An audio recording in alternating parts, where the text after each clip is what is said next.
ಕರ್ನಾಟಕ ರಾಜ್ಯ ಹಿಂದುಳಿದ ವರ್ಗಗಳ ಆಯೋಗ ತಯಾರಿಸಿದ ಸಾಮಾಜಿಕ ಶೈಕ್ಷಣಿಕ ಮತ್ತು ಆರ್ಥಿಕ ಸಮೀಕ್ಷೆಯ ವರದಿಯಲ್ಲಿ ಜಾತಿಗಳ ಪಟ್ಟಿಯಲ್ಲಿ ಬಿಲ್ಲವ ಕ್ರಮ ಸಂಖ್ಯೆ ವಿಭಾಗದಲ್ಲಿ ಬಿಲ್ಲವ ಕ್ರಿಶ್ಚಿಯನ್ ಎಂಬ ಹೊಸ ಜಾತಿಯನ್ನು ಸೃಷ್ಟಿಸಿ ನಮೂದಿಸಲಾಗಿದ್ದು ಇದಕ್ಕೆ ಅಖಿಲ ಭಾರತ ಬಿಲ್ಲವರ ಯೂನಿಯನ್ ಆಕ್ಷೇಪ ವ್ಯಕ್ತಪಡಿಸಿದೆ. ಹಾಗೆಯೇ ಬಿಲ್ಲವ ಉಪನಾಮಗಳಾದ ಪೂಜಾರಿ ಪದವನ್ನ ಜಾತಿಯಾಗಿ ಹಿಂದುಳಿದ ವರ್ಗಗಳ ಜಾತಿಗಳ ಪಟ್ಟಿಯ ವರದಿಯಲ್ಲಿ ಸೇರಿಸಿದ್ದು ಇದು ಗೊಂದಲಕ್ಕೆ ಕಾರಣವಾಗಿದೆ. ಆದ್ದರಿಂದ ಪೂಜಾರಿ ಎಂಬ ಕಡೆ ಬಿಲ್ಲವ ಎಂದೇ ಗುರುತಿಸಬೇಕೆಂದು ಅಖಿಲ ಭಾರತ ಬಿಲ್ಲವರ ಯೂನಿಯನ್ ಅಧ್ಯಕ್ಷ ನವೀನ್ ಚಂದ್ರ ಸುವರ್ಣ ಅವರು ಒತ್ತಾಯಿಸಿದ್ದಾರೆ.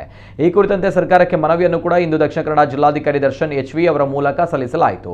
ಈ ಎರಡು ಲೋಪದೋಷಗಳನ್ನು ಕೂಡಲೇ ಸರಿಪಡಿಸುವಂತೆ ನವೀನ್ ಚಂದ್ರ ಸುವರ್ಣ ಅವರು ಆಗ್ರಹಿಸಿದ್ದಾರೆ. ಯೂನಿಯನ್ ಉಪಾಧ್ಯಕ್ಷರಾದ ಲೋಕನಾಥ್ ಅಮೀನ್ ಮತ್ತು ಕೆಟಿ ಸುವರ್ಣ, ಅಖಿಲ ಭಾರತ ಬಿಲ್ಲವರ ಯೂನಿಯನ್ ಮಹಿಳಾ ಘಟಕದ ಅಧ್ಯಕ್ಷೆ ಸುಮಲತಾ ಸುವರ್ಣ ಮತ್ತು ಇತರ ಪದಾಧಿಕಾರಿಗಳು ನಿಯೋಗದಲ್ಲಿದ್ದರು.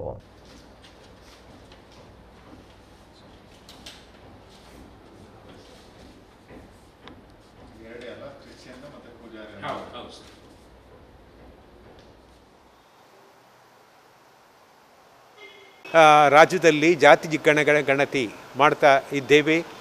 ಅದರಲ್ಲಿ ಈ ಕೆಳಗಿನ ಅದರಲ್ಲಿ ನಮೂದಿಸಿದಂತಹ ಎಲ್ಲ ಬೇರೆ ಬೇರೆ ಜಾತಿಗಳ ವಿವರಗಳನ್ನು ಕೊಟ್ಟಿದ್ದರು, ಹೆಸರುಗಳನ್ನು ಕೊಟ್ಟಿದ್ದರು.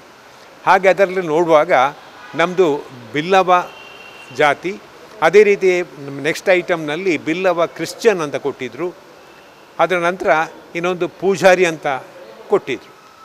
ನಮ್ಮದು ಸಮಾಜದಲ್ಲಿ ಬಿಲ್ಲವ ಹೆಸರು ಮಾತ್ರ, ಜಾತಿ ಹೆಸರು ಬಿಲ್ಲವ ಅಂತ ಮಾತ್ರ. ಈ ಬಿಲ್ಲವ ಕ್ರಿಶ್ಚಿಯನ್ ಎಂಬುದು ಜಾತಿ ಇಲ್ಲ. ಅದರಿಂದ ಈ ಬಿಲ್ಲವ ಕ್ರಿಶ್ಚಿಯನ್ ಎಂಬುದನ್ನು ಈ ಜಾತಿ ಗಣತಿ ಪಟ್ಟಿಯಿಂದ ತೆಗಿಬೇಕು. ಅದೇ ರೀತಿ ಈ ಪೂಜಾರಿ ಎಂಬುದು ಬಿಲ್ಲವ ಸಮಾಜದ ಬೇರೆ ಬೇರೆ ಉಪನಾಮಗಳಲ್ಲಿ ಒಂದದು.